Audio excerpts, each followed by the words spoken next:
السلام عليكم ورحمة الله.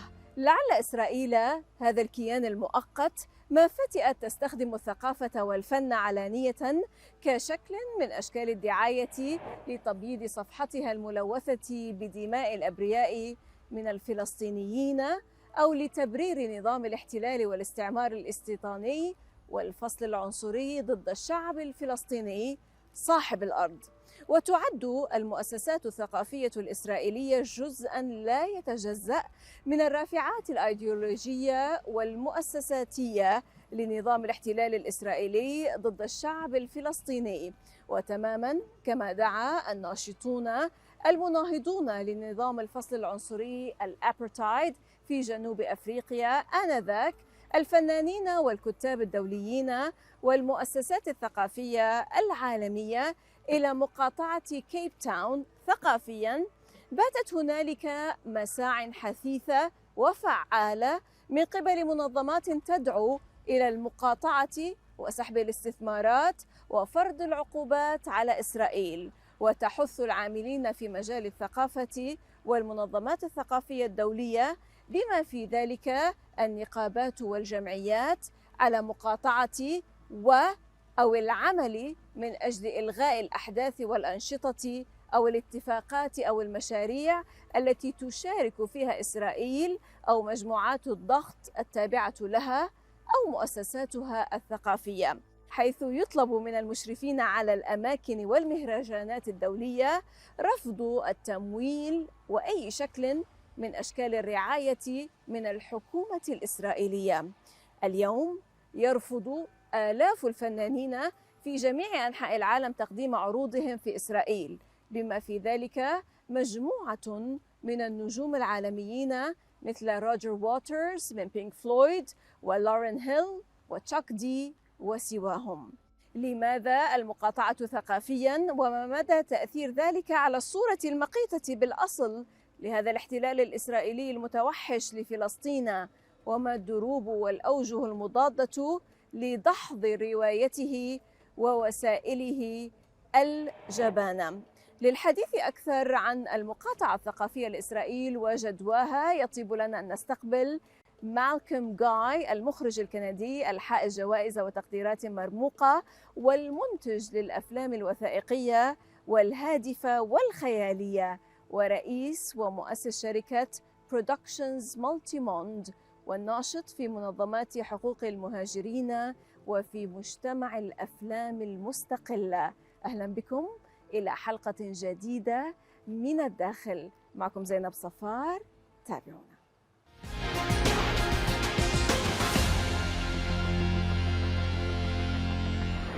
Malcolm Guy, anti-imperialist activist and prominent award-winning filmmaker and producer of documentary and fiction films, president and co-founder of Productions Multimond from Montreal in Canada. Welcome to Min al-Dakhil from the inside, sir. Thank you for having me. Huge pleasure to have you, especially here in the holy city of in Karbala. This beautiful garden. Of course. The Israeli occupation government officials have summed up how Israel instrumentalizes culture to cover up its grave violations of international law, to normalize actually its presence, and to allure others to believe its narrative and its fake paradigm and structure. How do you interpret, how do you understand, how do you comprehend what a cultural boycott is of Israel, of course, and its impact, and why this cultural boycott of Israel? I think I understand as a filmmaker the power of images and of voice and actors and documentary.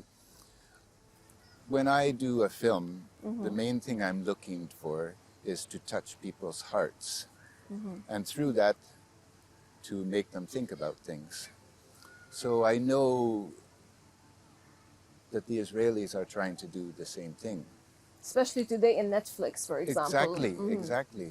And so I know that especially film, although I worked on radio as well for the Canadian Broadcasting Corporation, but all of that, it has a very emotional impact. I mean, I know we go to the movies, we cry, we laugh, we feel strong emotions when we go there. So I know that, you know, the Zionist government in Israel understands the power of the image of cultural work. So, And the message it delivers. of course, and it's not all. It's sometimes quite subtle. It doesn't have to be in your face. It's And actually, implicit. the most powerful images and the most powerful messages are often those that are subtle, that we don't really understand that we're being fed this propaganda. But we are, in fact, because I try to do the same thing in my films.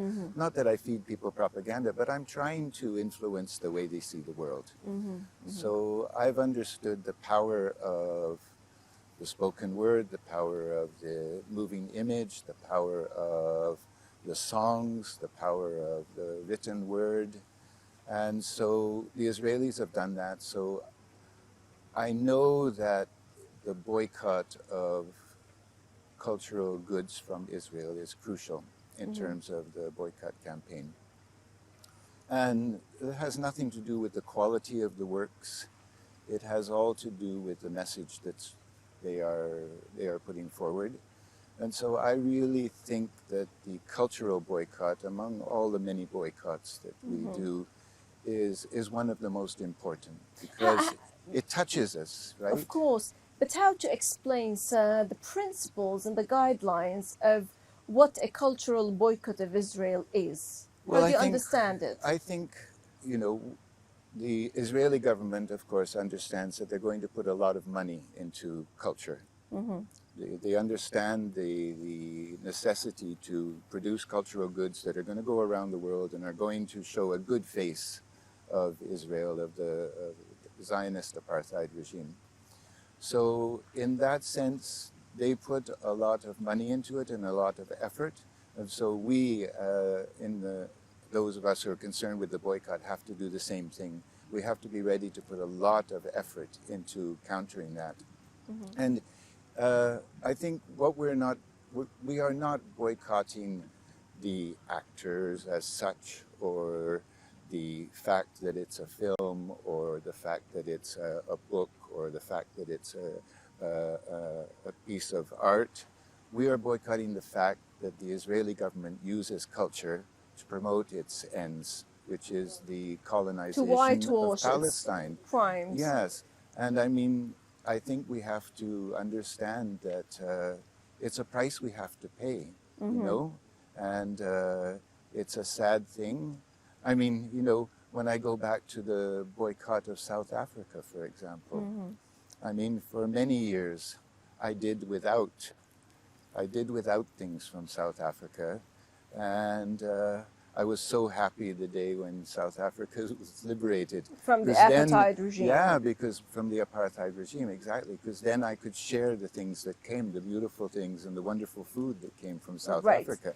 So in the same sense, I know that this is kind of what I have to do now. What we have to do now is we have to boycott and say no cultural goods that are promoted and financed by Zionist money. Actually, Malcolm, you're a person who does not only verbalize the action, but you also take the action. You not only talk about it, but you go straight forward. And this was manifested when you made media headlines in 2008 for withdrawing from a jury for a key award for tolerance in cinema at the Rendezvous du Cinéma Québécois Film Festival in 2008, given that the award was funded by pro-Israel organizations. You didn't stop at this point. After you withdrew from the jury, the year after, the organizers of the largest festival exclusively celebrating cinematic works from Quebec took into consideration a call for the festival to cancel the award. How come you had this immense impact on the organizers and you talked them into calling off this? It took 1 year. Yes. It took 1 year. This is a perfect example of Israeli propaganda.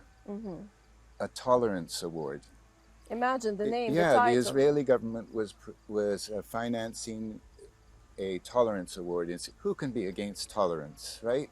It sounds so, you know, Attractive. yeah, exactly. So actually, when they asked me, I had been out of Canada at the time, and so I'd received an email saying, "Can you help with this tolerance award?" And I thought, "Tolerance award, of course."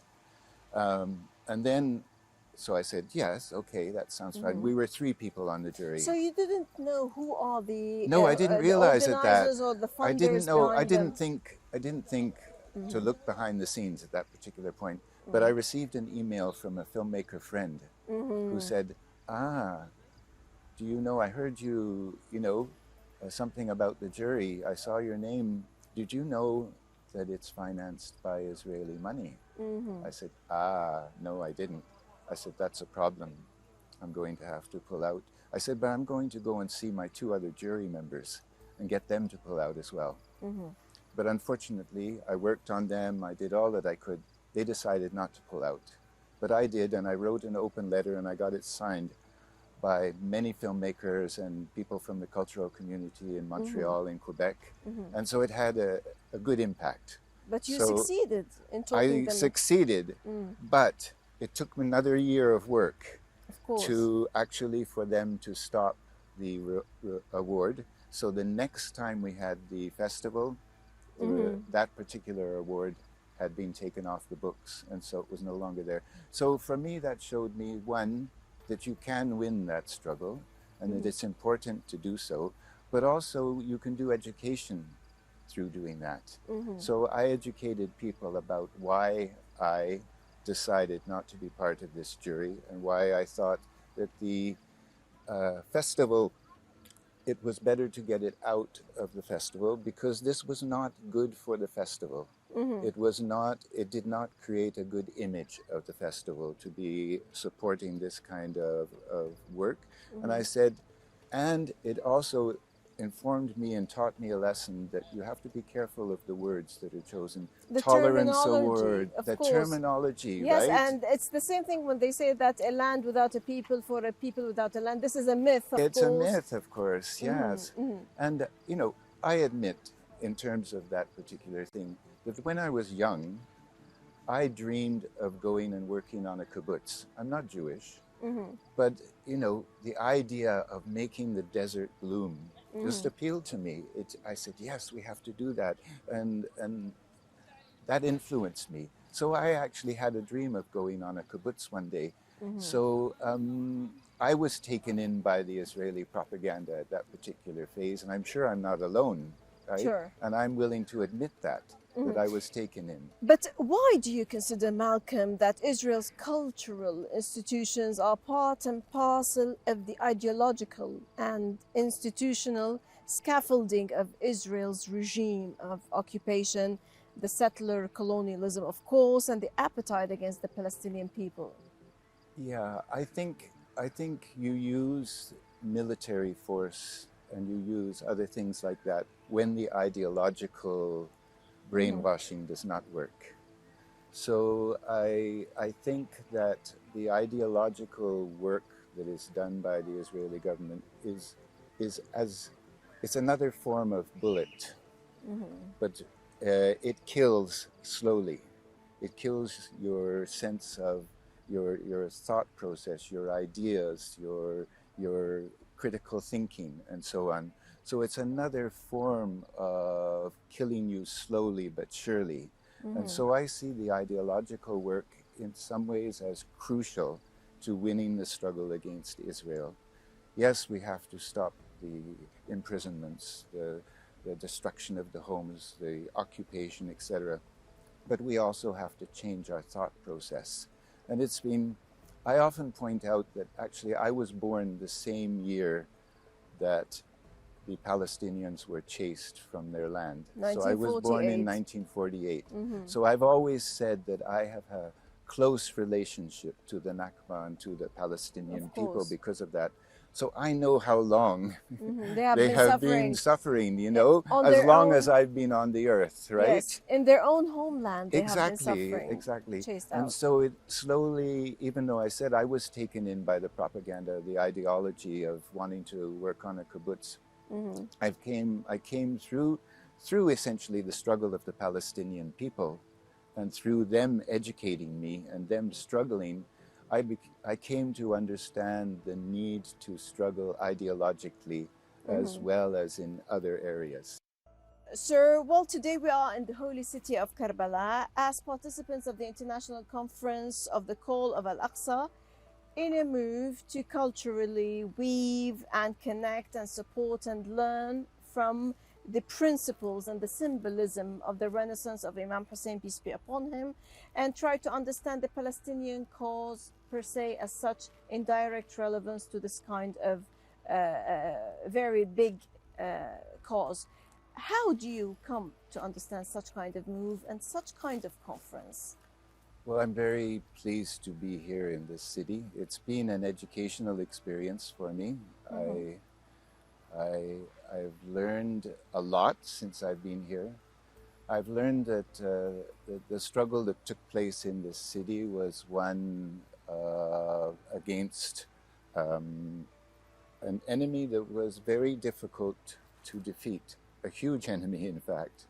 And Imam Hussein obviously gave his life during that, and I've learned that. And a very small band of people invited his family to be with him at that particular time. Also invited Christians, some slaves. So it was really a small group, but a group of different people that came together, dedicated people. And against an incredible force of, what was it, 20,000 on the other side, Even right? more Even more, they okay. say, sure. So for me, that touched me. So as soon as I heard about that, of course, I thought immediately of the Palestinian situation, right? But the good thing that I learned about Imam Hussein was that, yes, there was martyrdom there in terms of the Imam Hussein. But because of the work that he had done and because of the people he brought together, his sister, for example, afterwards, who was there with him. Sayyida Zainab, true. Yeah, Zainab. Yes. Yes, was able to continue on the work afterwards. And so there were many revolutions and uprisings that took place otherwise because of that. So that made me think about the Palestinians, where it seems like absolutely overwhelming the struggle that they are, you know, this people against this very aggressive force in terms of the Zionist Israeli force, backed by all of the major powers, right? Whether it's the United States, even my own country, The UK, Canada, the Canada. UK, all of them are on board about this, right? So I said, this is a perfect example that if you're on the right side of history, one day you're going to win. Of course. And it's not going to be easy, as in the case of the struggle that took place here. But I think that's the lesson that came over to me this week, is that, you know, the Palestinians are going to win, I hope in my lifetime. And I'm sure they're going to win. They are actually winning, Malcolm. They are winning now today, the narrative. They are winning militarily. They are winning on the social media. The people understand, even if regimes and governments are supportive of Israel and the Israeli entity, but the people of Palestine, the peoples of those countries, they are against that kind of support. I agree with you fully. I have seen a change over the last decade, particularly in terms of even how my family or my friends look at the question of Palestine. There's been a sea change, right? And now we have the Israeli government, whether it's on the cultural front or the economic front or the diplomatic front, they're on the defensive. So the Palestinian people, through their struggle and through the lives that they've given and the martyrs that have died in there, have managed, and through the international support, of course, that they have got, right, have managed to turn the tide. And now we are in the case where we can really see the liberation of Palestine in the near future. I think it's going to come, and I agree with That's you fully. very true, because despite offering large sums of money to international artists to defy the cultural boycott, Israeli promoters complain that it is becoming increasingly hard for them to attract famous artists. Has the message, Malcolm, been delivered and the aim fulfilled of having Israel become a pariah entity? Yes, I believe Culturally, it has. at least. Culturally, it's definitely worked. There's not a major star, be it singer, philharmonic orchestra, dance, theater, etc., that does not think twice about going to Israel, coming to Israel, right, or going to the Zionist state. To the Palestinian Israeli Yeah, I often have trouble with the word, right? Yes, What do we use to define it, right? Sure, so sure. I often say the Zionist regime, the Zionist apartheid regime, to avoid using the word Israel. But I mean, that's the reality, is that they have understood that there's going to be a price to pay if they go to Israel. And I think that's where we make the difference. There's an economic element to it.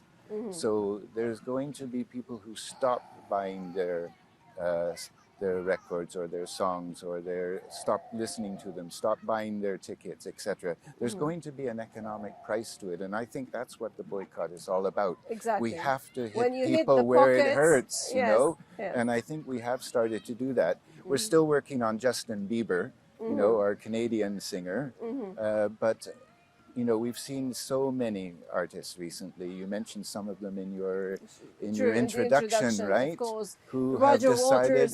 Walters, Roger Walters is massive amazing. strides Yeah, in this. I mean, just in terms of what he does, and using his you know, presentations to do work around Palestine, but not only that, other issues as well. So yes, I think we've turned the corner as far as the struggle in Palestine is concerned, and we've turned the corner as far as cultural workers are concerned. They're thinking twice about going to that place called Israel. Yes. Today, as we commemorate the first anniversary of the 6 Palestinian detainees who managed and succeeded in a jailbreak from the Jadwa prison in what is known as the Freedom Tunnel operation, what do you say to them? And what message and lesson have those 6 heroes sent to their fellow detainees? You know, I think it's amazing that they got out. I think it's incredible what ingenuity, and, you know, just the fact that they could organize that just fills me with wonder. I mean, I would think that their families are overjoyed, and just the impact that has on the society as such, and internationally, one that you can actually do that, right? And then there was the hunger strikers, right? Of course. Who forced the Israeli government to back down as well, right? So all of these are... They're losing their health. They are losing their lives, perhaps, but they keep on going. Well, what do you have? Yeah, I think this is the only way you do. You organize in jail, right? You organize and you educate your fellow prisoners, and you plan for the day when you're going to be free, either because they open the door purposefully, or you get through the door by other means. So I think these are amazing things. I've visited in many prisons with political prisoners before. It's hard. It's hard to take away someone's liberty. But the fact that their brains and their minds are still free, even though their bodies are contained in those cells, is incredible. And it shows, I think, the strength of the Palestinian heart and movement, that they were able to do that. And I mean, it fills me with joy, so I'm sure it fills other people with joy at the same time. Yes. Yeah. There's still things happening in South Africa, of course. The steadfastness, the sumud is something very important. It was amazing. It was amazing, and it was years. It took years, let's face it. Sure. But I think the strength of the BDS campaign is the strength of the Palestinian people. And it's a reflection of how strong they are, in the sense that the the campaign in South Africa was a reflection of how strong the struggle was in South Africa. And so I think as the people rise up and they use different forms, and as we know, if the governments aren't going to do anything, then the people will have to do it themselves. And this is an excellent case of that. Right. Yes, the cultural erasure of Palestinians is part of Israel's wider campaign of ethnic cleansing through the erasure of the Palestinian past. Israel can further, as we said, the myth that the region was, quote, a land without a people for people without a land. Yes, the cultural boycott of Israel is big and it works. And yes, Malcolm Guy, anti-imperialist activist and prominent award-winning filmmaker and producer of documentary and fiction films from Montreal. Many thanks indeed for your piercing thought and for joining us. I'm terribly sorry for the noise, but it's a very beautiful landscape here we had to share with our viewers. Always a pleasure to have you, Malcolm. Thank you very much for having me. Always a pleasure. ودائما الشكر لكم مشاهدينا الكرام على طيب المتابعة. للتفاعل أكثر تابعونا على صفحات السوشيال ميديا، وحتى نلتقي من كل فريق عمل من الداخل من كل الميادين من مدينة كربلاء المقدسة. السلام عليكم ورحمة الله.